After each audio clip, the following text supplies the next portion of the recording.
Hello lovelies, how are you all doing today? I hope you're well. I am, but we've got, it's another warm one. It's really warm, humid, gorgeous summer. Right, so today I'm going to do the first of two parts of a bit of a Q&A. So I posted about this towards the end of July on Facebook and the YouTube community to say, I'm going to do a Q&A. Ask whatever you want. What do you fancy knowing about? Loads of great questions, tons of them. And they seem to fall into two camps. There's a whole bunch of questions around moving and all that kind of stuff. And then some really random questions. Deliciously random. Paranormal dogs and cats.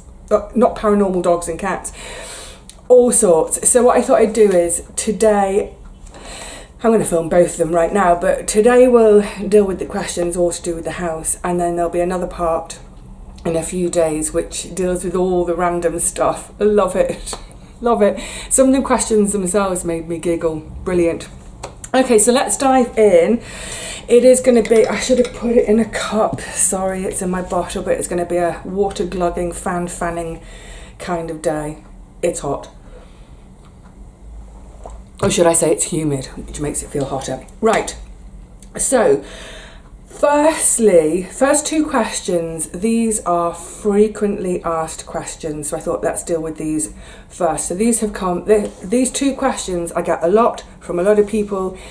And then we'll move on to some specific questions, which, actually there's three frequently asked, some of the specific questions which were asked on the community page, on Facebook page. So the first thing is, people often say to me, they're all written down here, that's why I'm looking down for a second, can you not stay put, have the surgery, and then the stairs won't be an issue? Very sensible. However, I won't be given surgery while I'm up here. That's, the whole reason to get to the ground floor is in order to be eligible for surgery. They're not going to do surgery on someone who lives alone at the top of 60 stairs. It just won't happen because, I know some people recover really quickly from knee surgery, but they reckon even beautiful Judy Dench, she's got a great video about knee surgery, to be fully sort of functioning again in terms of stairs, and this is talking about one flight of stairs in a home going from the ground floor up to, say, upstairs to a bedroom. It can take up to 6 months to be, have enough function, but more than that, to have the stability to do that. And that's going to be 12, 14 stairs up to a first floor to bedrooms. This is 60 stairs. So firstly, in terms of getting home, I could, after surgery, I could hoik myself up these stairs on my bottom, but for weeks, possibly even extending into months, I can't manage these stairs. Plus, say, shopping, and then people say, oh, but how about having your shopping delivered? It will be delivered to the street door, not up here. And then people would say, oh, but what about friends? The fact is, most of my friends have left London. I've had friends die. There's no family. There's no one around to help. It's just me. So I'm not eligible for surgery whilst I live alone at the top of 60 stairs. If I want to have surgery, I have to get lower down. So no, I can't stay put and have surgery. Which leads into another frequently asked question is, can you not fit a stair lift and then you can stay where you are? No, I can't fit a stair lift. Couple of reasons. One, the hallway is steep and narrow and twisty. Yes, probably some manufacturer somewhere might be able to just about do it, but it isn't my hallway. I don't own the hallway. It's amongst the three of us, and I'm not sure that people are going to want to lose a third of the space of the stairs where a stair lift track is coming up, and then it would have to stop at every landing and then start again because the other people who own their flats, they've got front doors. So I can't, it's not my hall. It's not my hall to do with as I choose. So a stair lift isn't an option. done. So I have to move.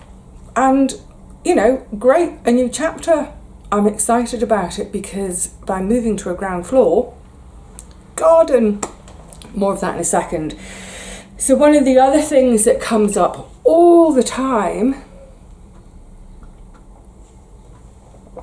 is, it kind of shocked me in a recent video. Someone said to me, I can't remember what the video was. I think it was back in May, and I was out and about with the camera. I was out in the streets. It might have been the day when I went to our little junk / antique furniture shop to get the chairs. One of them's there.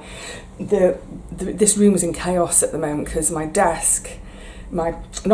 sewing table is actually in the kitchen alongside my desk, because I've got two computers, the new PC, my old one. I'm trying to get everything over. Anyway, yes, I was out and about that day in the streets. Yeah, it's noisy, it's busy, and someone wrote to say that it was quite a shock, quite jarring for them to see me in an urban setting, because they think of me as being quite a countryside girl. And I thought, that's really interesting, isn't it?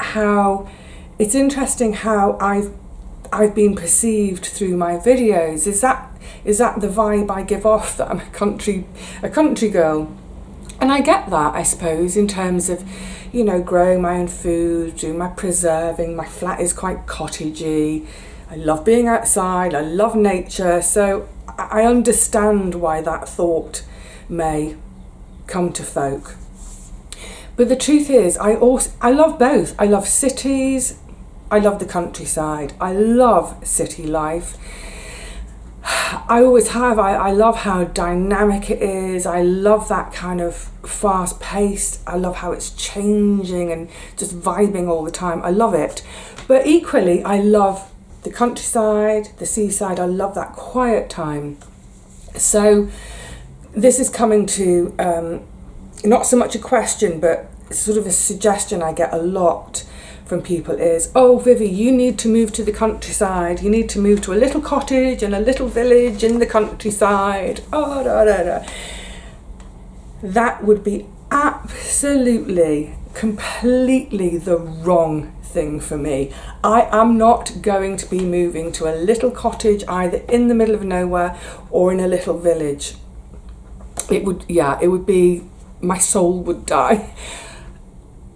Look, middle of nowhere or a little village, wonderful, wonderful place to, you know, visit, maybe even stay 2 weeks, maybe even stay a month, lovely. But for day-to-day living, it would be, you know, I think of my grandparents' old village, Langton in Dorset. I love that place. I love it with all my heart, and I visit regularly. But the idea of living there, just, my God, it makes my heart sink. It depresses me. I explain why. There's nothing there. There's no shops, there's no post office, there's no doctor's surgeries, no dentist, no optician, there's no ironmonger. There's just nothing there. And it's a really infrequent bus service, maybe one an hour. So the idea of living in a cottage in the countryside, I would be cut off. I'd be so cut off, I'd be miserable. I don't drive. That's the main thing. I don't drive, and I have no intentions of learning to drive and having a car now. So I wouldn't be able to go anywhere, or I'd be restricted. I wouldn't be able to, you know, like as I do now. Sometimes if I'm in the middle of work and I'm getting frustrated, like at the moment we're trying to get the new computer set up, I am having moments of frustration. I recognise that I'm about to boil over, and I think, right, stop it. Just go out for 5 minutes. So I literally go out, go onto my high street, you know, walk up and down, have a little look in the shop windows, actually think, do I need anything while I'm out? Do I need to pop to the post office, bump into a friend in the street, have a chat, that sort of thing? And I'm not saying in a village you wouldn't bump into friends and have a chat, but I just think, like, not as much as I do here, because if I if I was living in a village where there are no shops, or say one little tiny village store, and maybe, you know, I don't know, you're just not going to get people out and about so much. So yeah, I know people wish well for me. Excuse me. I know people wish well for me and wish that for me because they think that would be lovely for me. Believe me, it would not. That would not be lovely for them. That's my idea of a nightmare. I would not want to live in a little village in the middle of nowhere. No, thank you. If I don't live in this area, if I have to look further afield, I would look at something like, say, a market town. So a really thriving town. I want to be somewhere where there's just, you know, it's thriving, that at times is busy and at times is quiet. That's that combination of, I don't want to live somewhere quiet. It will drive me insane. Anyway, so yeah, it was just really interesting when I had that comment. I'm sorry, I've completely forgotten who it was from. It was quite a couple of months ago. And I thought, wow, that it's really interesting to think how one of you, or how any of you, all of you maybe perceive me and how I perceive myself. I'm definitely an urban girl, definitely a city girl who is happy and at home in the countryside. I'm not fazed by the countryside. I love them both. You know, I think maybe that's what it boils down to. If I can't, getting warm, I just feel the first real sweat popping. Sorry, you don't need to know that. I think if I can't stay in this area, what I would be looking for is that kind of, if it's possible, perfect combination of this city, vibrant, busy urban life that I have now, the quiet countryside. Can I somehow meet those two things together? I've got ideas. We'll come to that in a second. So Tracy E, she said, do you ever consider moving overseas, for example, somewhere like Italy or Greece instead of London? It's interesting she said Italy rather than say France. Anyway, do I consider going overseas? Right now, no way, Jose. Historically, yes. I was that close to buying property in Greece back in 98, I think it was. 98. I didn't own property in London. I'd been saving, and around that time an opportunity came up, and for about the same price as a deposit for a flat in London, I could completely buy a little cottage. And it was on an island where I'd made friends.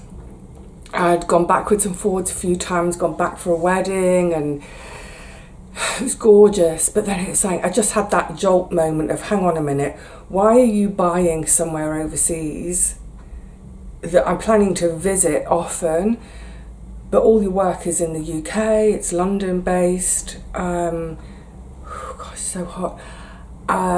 You need to get established in the UK, you need to, so I didn't buy in Greece at that time. You know, I thought about it off and on, right through my 30s. I'm glad of the decision I made to not buy overseas at that point, because it got my foot on the ladder in the UK at a time, it was just before things started going up again. And that's how I've managed to be in my own flat to this very day. And, you know, the rest is history. Would I do it now? No way, Jose. I need the NHS. I'm going to need work doing, and there's no way I could afford to do it privately. I don't have any private insurance. And you might say, well, yeah, you could come back to the UK for the surgery. But again, it's that thing of, you don't go home the day after knee surgery, or at least you don't fly. Anyway, good question, Tracy, but no, it's kind of, did I miss an opportunity? There's no point having regrets in life, is there? It would have been a wonderful adventure to set up in Greece. It would have been absolutely wonderful. But it just wasn't quite right. And actually my partner of that, excuse me, my partner of that time, it ended up that we actually broke up about 3 years later. So, you know, it just wasn't meant to be, and that's okay. I have fantastic memories of Greece, wonderful country, both, island hopping and the mainland. Loved it. Oh, good question, Tracy. Right. And then okay, so Anne-Marie asked, if you only had a small garden, so I suppose this is to do with the house move, because it may be only a small garden. If you only had a small garden, what would you need to grow? Well, it would change, I suppose. Excuse me, sorry. I suppose it would change from what would you need to grow to what would you want to grow, because in terms of need, we all need to grow everything that we eat. But in a small garden, one moves completely away from, say, the notion of self-sufficiency and what I was trying with the allotment, and then it becomes more about pleasure and leisure. So what would I use my garden for?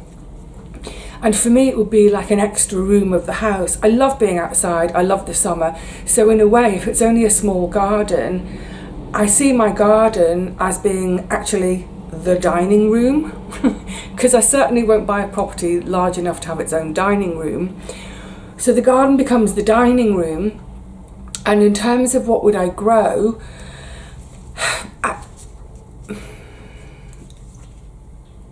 I'm not sure, because it just depends how big or small it is. I think I would always have to grow at least one tomato plant, just for that scratch and sniff moment. Oh, I love it, love it, love it. Just to get a little bit of tomato tart on my fingers as I'm pruning. I imagine I would like to have a mix of flowers and veg, and it's all just mixed in together, a potager. So a nice dining room in the middle of the garden, as it were. I'm imagining quite a small courtyardy type garden, so picture this, if you will. I'd love it if it's, open your French windows, step out into the garden, dining table, and then everything else, it's raised beds. I'm going to do raised beds because, look, I'm not going to get any younger. This is the home I want to stay in. Wherever I move to, I hope that's the last home I ever live in. If I live into my 90s, like all the other women in my family, let's future-proof it, so have raised beds now. But then I like the idea of the raised beds as well, and the table in the middle, because then the table, it's going to feel sunken and private. So yeah, a mix of flowers and veg. But what I really want to do is there are some plants which are favourites. I'm not talking about edibles now, I'm talking purely decorative, flower gardens. I'm so excited. A garden, to have my own garden again after all these years. It'll be 25 years since I've had a garden. I nearly got emotional then. Anyway, I'm excited. With the flowers, there are a couple of things which I really, really love, which I know I want to put in there, and of course lavender and calendula. But the more I think about it, and the more I think, how the planet's going, and I will need to do some research, but that's fun. I love doing research. I love getting stuck in with things. That to try and, most of the garden, apart from the vegetable crops, but so much of the garden, I want it to be native species. And I want to think about the garden in terms of how it's serving me, as in my enjoyment, but also how is it serving wildlife. So in terms of all our insects, birds, mammals, the lot. So if there was space, I know full well that I'd love to have a couple of little trees in my garden, and it has to be a couple. After reading that Peter Woolman book, Secret Life of Trees, I can't put one tree on its own, it'll be lonely. So, you know, things like, we think immediately of, say, a mountain ash, because those beautiful berries in the winter for the birds. So yeah, I think, gosh, Anne-Marie, yeah, you give me a garden question, I can talk for half an hour now just on that alone. And I think it's one of the, I'm gonna get emotional again. I think it's one of the most exciting things for me about moving.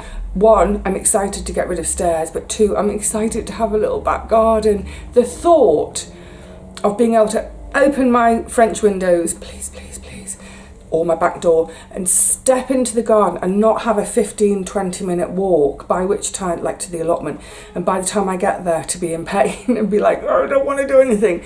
The idea that I can just step into my garden and do half an hour's work, and then come back in and carry on with work indoors, it's beyond thrilling. So what was the question? What would you need to grow? I'm not going to grow in terms of need. That's the simple answer. That's the quick, simple answer. Because I can't possibly grow everything that I need to grow. Flowers, shrubs, trees, natives, wildlife, pleasure. Vegetables, yes, there's going to have to be a pot of tomatoes. And I think maybe this is what you mean by the question. If I can only grow a small amount of veggies, what would I choose to grow? Climbing beans, gigantis. I need my gigantis beans. But climbing beans, brilliant. Up a fence, not taking up too much space. Tomatoes in pots, things that grow in pots, you know. Squash, up a fence. But yeah, it'll be interesting for me on a personal level, because I'm so used to having my serried ranks and gardening really quite intensively. My crop rotation, one crop comes out, another one goes straight in. Yeah, it'll be interesting to think, oh, I've only got a square metre to grow in, but boy, I can grow a lot in that space. And I think it will come down to those things as well, like, and I've mentioned this in gardening videos in the past, of like, what's expensive to buy in the shops? It makes sense if you munch your way through bags and bags of salad leaves every day throughout June, July, August, September, whatever, then it makes sense that you grow those, because they're expensive, and also they're quick and easy to grow them in succession. So it might be that I end up with window boxes, and yeah, we've got some lovely geraniums going on. What's that underneath them? It's not the traditional lobelia. No, it's lettuces. Just pack them in wherever I can. I'm trying not to get too excited. I'm trying not to plan that too much, because I don't know what it's going to be. And I'm getting a really strong picture in my head of what it will be. And I don't want to do that, because it's quite possible that garden doesn't exist. And I don't want to stop myself falling in love with the property just because the garden isn't what I've got in my head. Short answer. Never a short answer. Heather J asked me, oh my goodness, Heather, you went straight in my heart with this one. Once you've moved and you're settled, might you get a dog or a cat? I'd love to. Dog, I mean. I'd love to have a dog again. I adore dogs. A gorgeous, big, loping wolfhound. Or deerhound. Obviously, it would have to be once my knees are good enough and fixed enough that I can walk for miles without, pain, or with minimal pain. You know what? I'm not going to talk about this too much right now, because I'll get emotional. Yeah, I'd love to have a dog again. However, the pain of Charlotte Bronte's death, I'm haunted by it. I don't know if I could cope with that again. I don't know. I know a lot of my friends are dog people, and they fall into two camps. There are those who've had one dog, adored that one dog, found the death part so painful that they never have a dog again. I think that's the camp I'm in. And then there are other friends, you know, a dog dies and then within about 6 months they have another dog, and they're, you know, it's not a replacement, but they just can't be without a dog. So, sorry, I've turned the page over from my questions. Who asked me that? Sorry, I didn't put these in any kind of order. It was Heather, wasn't it? The short answer is, Heather, I don't know, but it's certainly, if I did go the route of having a pet again, it certainly wouldn't be any time soon. I need to get knees fixed. I need to, you know, all of that stuff. Then, oh yeah, sorry, I should have put these in order, like they're all. Linda, Linda C. Oh, this relates. This relates in a way. It's so humid today. I'm just looking at the thermometer. The thermometer says it's just gone up to about 34 on that. So I'm squinting. It's about, for those in Fahrenheit, it's about 92, 94 Fahrenheit. However, that's not the humidex. We've got about last time I checked on the computer before I started filming, we're at 65% humidity. So that's going to wump it up. So it's going to have a feels like in the flat of more like 40, which is about 100 and 106, 108. No aircon. Sorry, Linda C. When you're in your new home, will you be eligible for knee surgery, and will you have it? So Linda, I've sort of answered that at the very beginning. Yes, I am eligible for knee surgery, except I'm sort of not while I'm up here because I live alone. I can't come home to a home with stairs. So it's one of the reasons for moving is that I'm not going to have knee surgery just quite yet, but when the time comes, there'll be no barriers to me having it. And yes, I will be having knee surgery. There's nothing left. In fact, my height up to here, I've lost 1.25 inches in height. I've lost that much height. That is all the material that's between our, if that's my, oh there we go, that's the top of my leg, that's the bottom of my leg, you know, thigh, shin. So once upon a time, all that height, there we go, is material between my knees, you know, cartilage, meniscus, all of that stuff, and now there's nothing, there's nothing, and not only is there no material between my knees, now the ends of the bones are just crumbling and rubbing away. So it just shows, like, I mean, it's got so much worse in the last few years, but to lose 1.25 inches in height, yeah, shocking. I will definitely be having surgery. Now, sorry, I tell you what, for the next lot of questions, I'll try to do them in a more sensible order. I've answered Tracy, that's Anne-Marie, that's Heather, that's Linda, that's Vivi. Oh, so, whew, this might be, next to last question. This one is from Kerry A.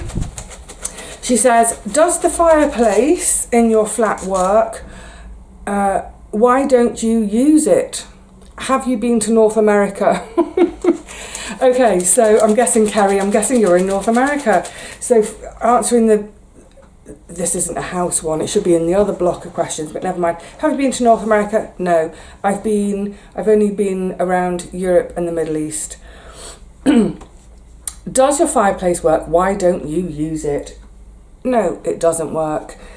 The chimney is capped, which basically means it's been blocked off at the top. There is, obviously I've got that board within the aperture of the old fireplace, the grate and everything, that's all still there behind it. That board's just there to stop drafts, to stop soot, old soot coming down. In theory, I could have it working again, but it would just cost a fortune. It costs a fortune, and I would have to, because it would affect the other two flats, all the flats. So there's 3 flats, me, Miss P, Miss G, and then on the floor there's the shop, and then the shop has a basement. So all of us have 2 fireplaces each. I've got this one in the living room, and there was one in the kitchen. Where my stove, where my hob is now, that's kind of where the old fireplace was. You can tell if you look just above it, you can see the air brick. So we've all got air bricks, so you just keep, so that space of the chimney, it can still breathe. So there's a lot of chimneys in this building. 2, 4, 6, 8 minimum. There's 8 chimneys all converging up here. So to get it uncapped, because I did look into it when I first moved in. I think it was too complex, if I remember correctly, because how do I uncap mine without uncapping everybody else's? Maybe I have to uncap the whole thing and then just get everyone else's recapped and keep mine, just this one open. Yeah, it would cost a bomb, so it wasn't worth doing. But also, excuse me, another slug.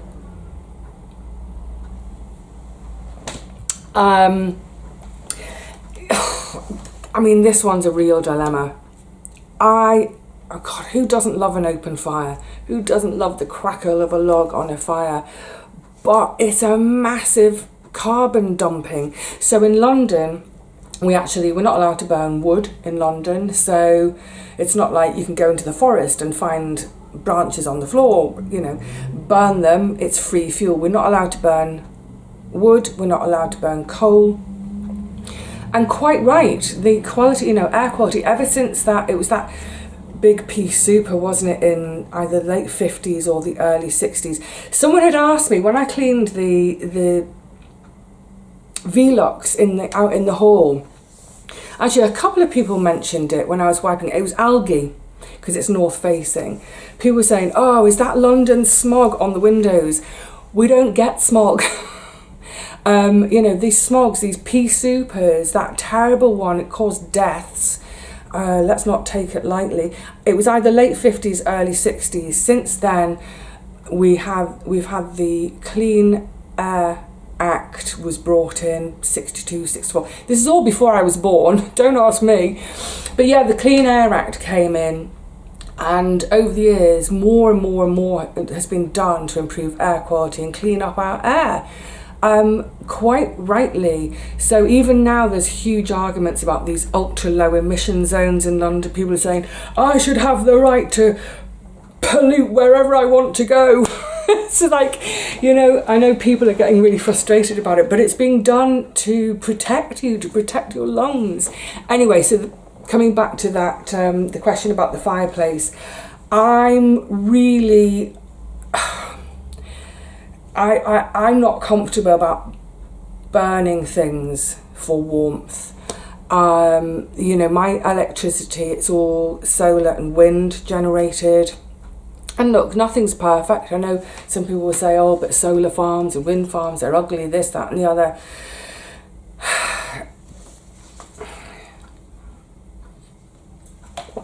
It's, Carrie, it's a really tricky one, isn't it? And I think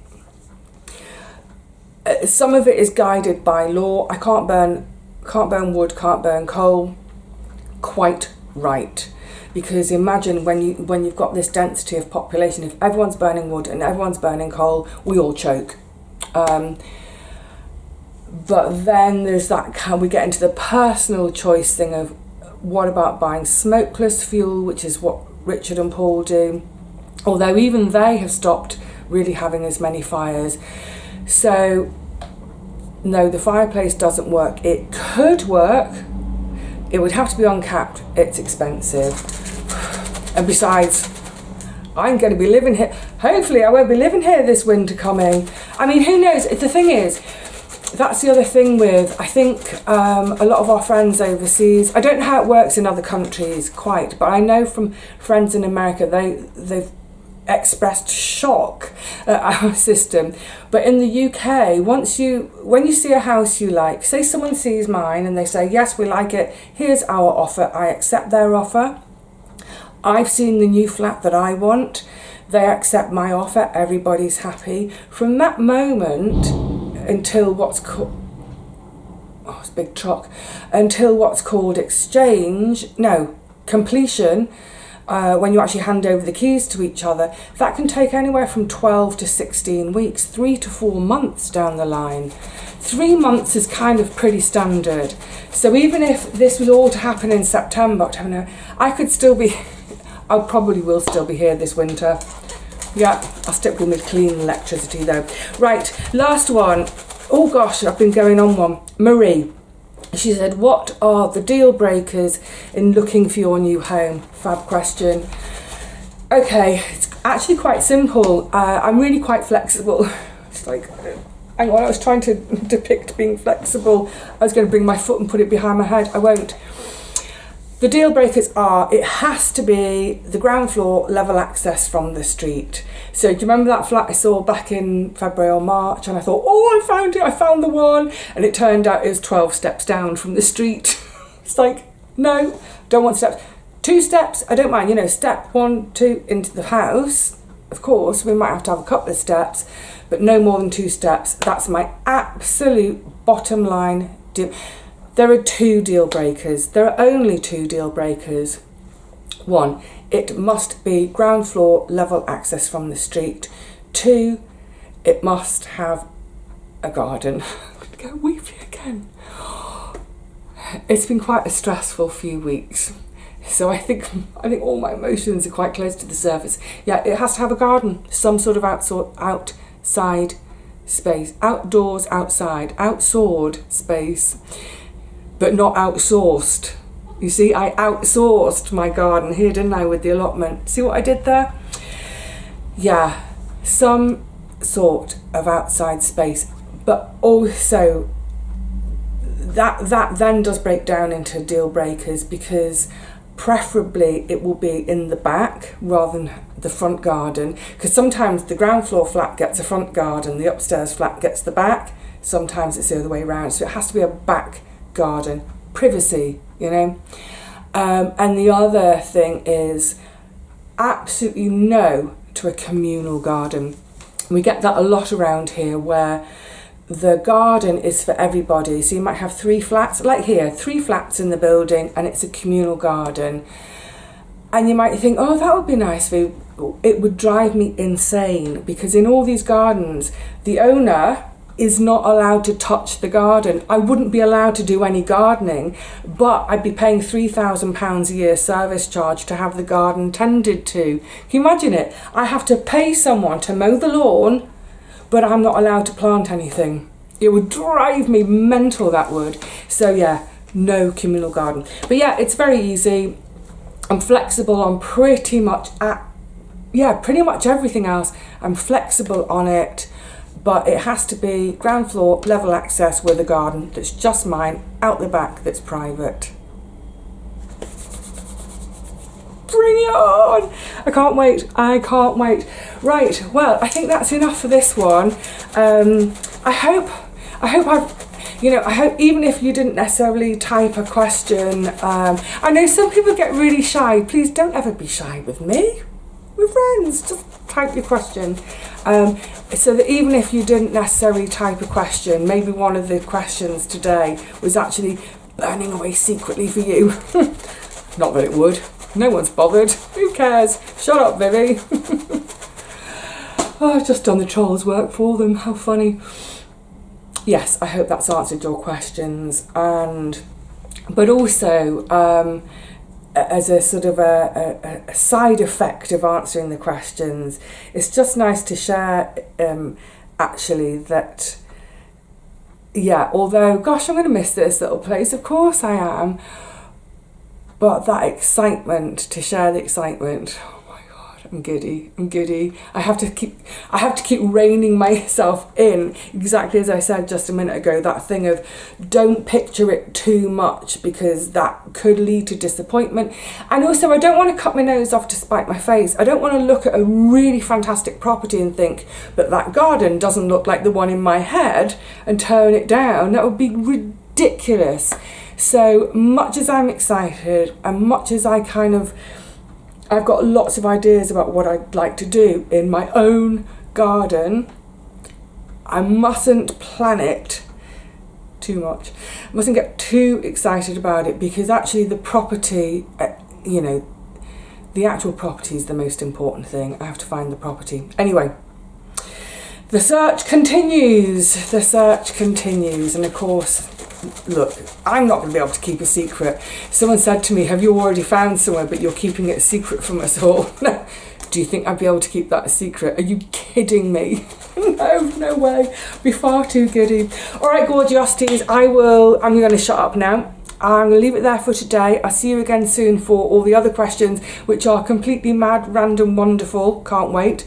We'll do that in another couple of days, though.